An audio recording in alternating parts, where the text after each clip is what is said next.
tēnā koutou katoa, ko Joanne Hakaraia Olsen tōku ingoa, Nau Mai Haere Mai ki tēnei wānanga o rongoa Mauri. Welcome to my channel. I am Joanne and we talk about going deeper into the Ngahere, going deeper into the forest. And I've talked about how the forest is symbolic of the mind, and that when we go into the forest there are wonderful practices that we can do while we're in there to clear the mind, clear our spirit, the wairua, and to come into oneness with the plants, with the beings that are in the forest, to bring us into our wholeness, bring us into the present moment. So that is what this channel is about. I am a rongoa Māori practitioner, rongoa Māori healer.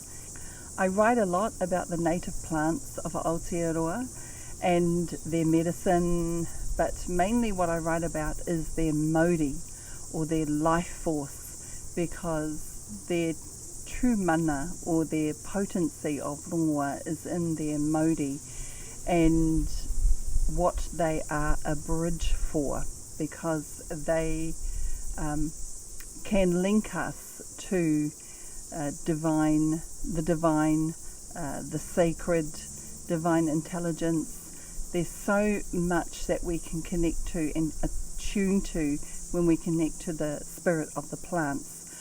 So this is pretty much what this channel is about, and I've learnt so much from attuning myself to the plants over the years. I've learnt to listen. I've learnt to hear, using my spiritual senses, what the plants have to say, what they want me to do in order to collaborate with them, co-create with them. And of course I make rongoa, I make medicine with the plants, but I was encouraged to go further and talk about their mauri, or connect into their mauri, to their spirit, and then to teach others to be able to do that also. And that is what I do now, is teach about connecting to the mauri of Rākau, of plants, to enable an attunement to take place of our body, of ourselves, of our spirit. So we haven't entered the Ngahere yet. We haven't entered the forest. We are still on the edge, on the outside of the Ngahere. We are preparing ourselves to enter. And so a lot of our kōrero has been about what kind of practices that we can do to be attuned while we're in the forest. So we are out on the outskirts. We have not entered. We're going to talk about plants individually, and then plants as a whole, as a collective, so like the forest. But plants individually and how they help us or support us with our purpose, with what we're meant to be doing. So like I said before, plants act like a bridge to source. They support us to be in that space of source, be in that space of io matua kore, to be in that space of the divine.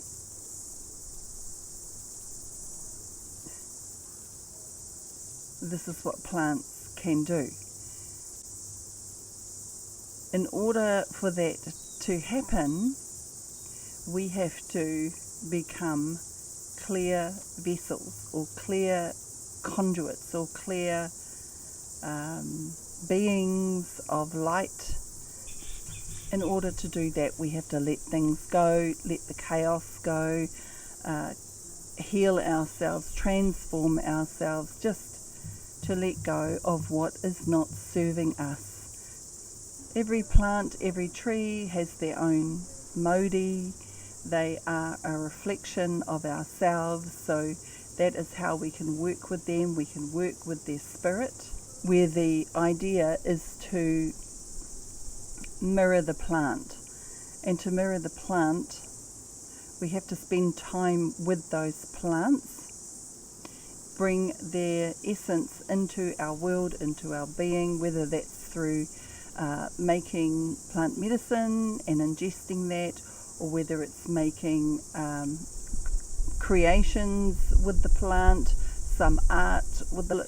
We call it whakawhanaungatanga, which means building and strengthening relationships with the plants, because that is very important to be able to attune yourself to a plant. Whakawhanaungatanga, building a relationship. So it's like getting to know a person, making them your best friend, that you know everything about them and they know everything about you. That is the key, is to make them your best friend. Bring them into your life, immerse yourself in their Mauri, in their life force. Look at them in all seasons. Who are the other plants that grow with them? Who are their companions? Who do they grow well with? Which element, which atua do they love? Which atua or element supports their growth, makes them stronger? So all of these things is through whanaungatanga, is through building a relationship, just like you would with a good friend, with a best friend, with a good friend. You are making the plant your best friend. And you know when that plant is your best friend, when you start to receive insights and information from the plant. Now, I've written a book where I talk about the higher principles of plants, or the tikanga of plants, and I talk about the dimensions that we need to enter to connect with the plant. And I've also got a video, and I'll pin the link down below that you can watch. When I started to attune myself to individual plants, of course they attuned me, and I started to receive insights and information. It wasn't about the plants themselves, it was more about information to help others, or insights to help others or support others on their journey. I did have to go very deep into my own understanding, so therefore a lot of things had to drop away from my life, and I had to really do a lot of clearing and a lot of healing when I first began this journey. And there was quite a bit of intensity with it. But what the plants have shown me is that if we really want to soar and go higher with them, then we will do what it takes to be in that space. What I found with each plant that I worked with is that they would open doors or portals within the body, within the wairua, like they would open portals. So one of the first plants that I always teach or share is about our New Zealand's kawakawa plant, because this is the plant that opens the puna, or the portal of the heart.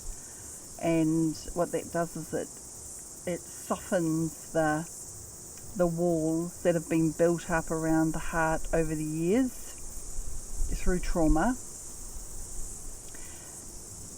It bypasses those walls and goes straight to the core to open it, and enables you to feel everything. Because you have made the decision to go on that journey with me, it has that mana to open it, because you have to make the decision that this is what you want. You want to be attuned by the plants. You want to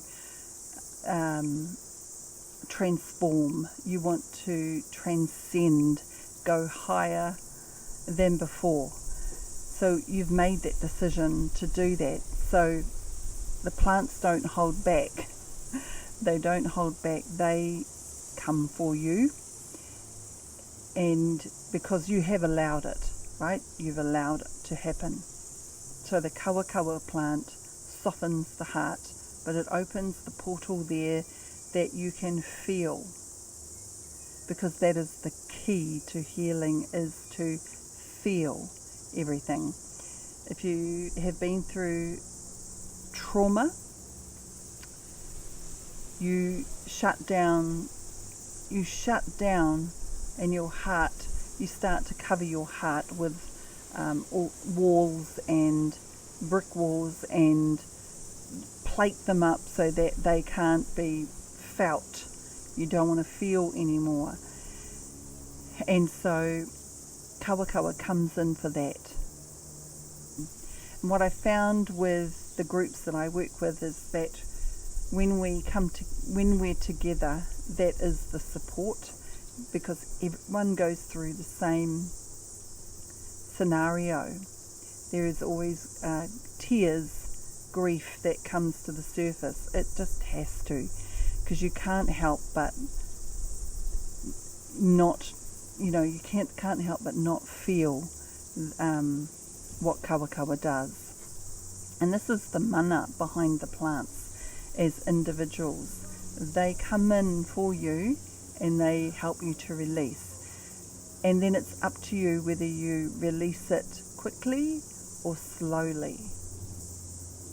If you choose to release it quickly, then you do something you make decisions. You start making a list of what needs to go or drop away, or what you need to heal, or what needs to change in your perception about situations.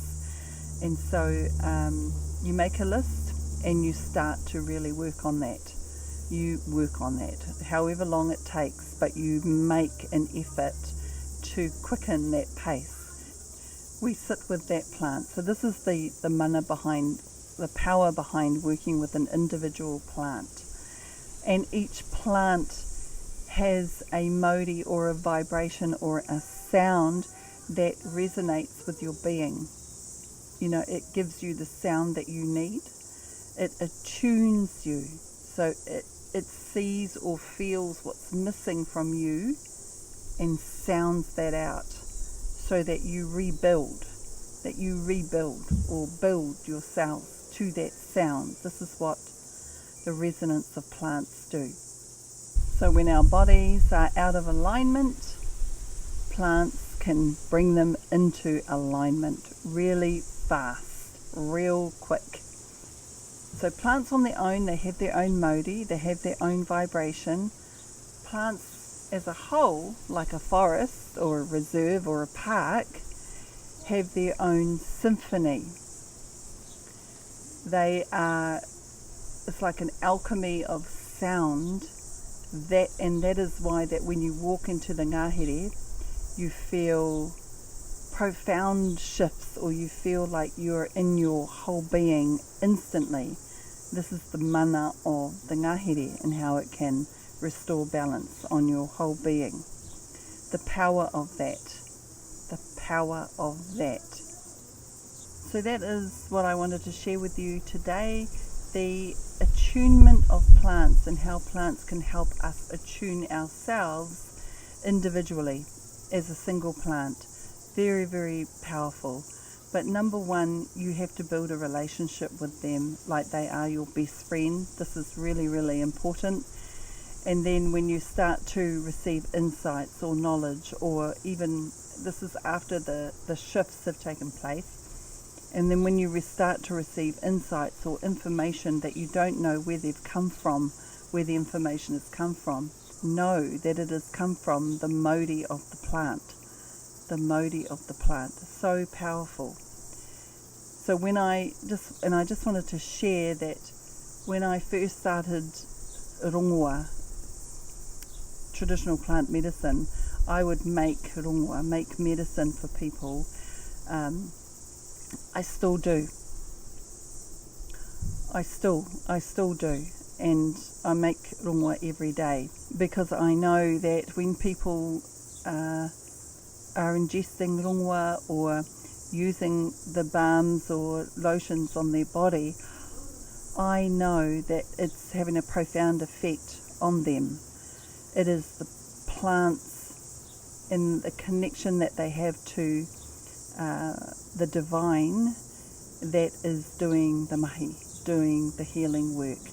And that is why I do rongoa. That is why I use rongoa application in my clinic. So when they come into my clinic, they can take rongoa away with them. It's part of the service, so to speak. And most clients take away a Rākau, which is a tea, a rongoa tea, and they take that away because I know that when they drink it, they're consuming light, sacred light from the plants, ancient primordial minerals from our native plants. There is nothing like it. They're so old, and I like to always say that the rongoa has been in the making for over 65 million years, because it has. That's how long Aotearoa has been a country on its own. It's only a very small country compared to other countries, but it has been on its own for 65 million years. We had, this was once called Gondwana land.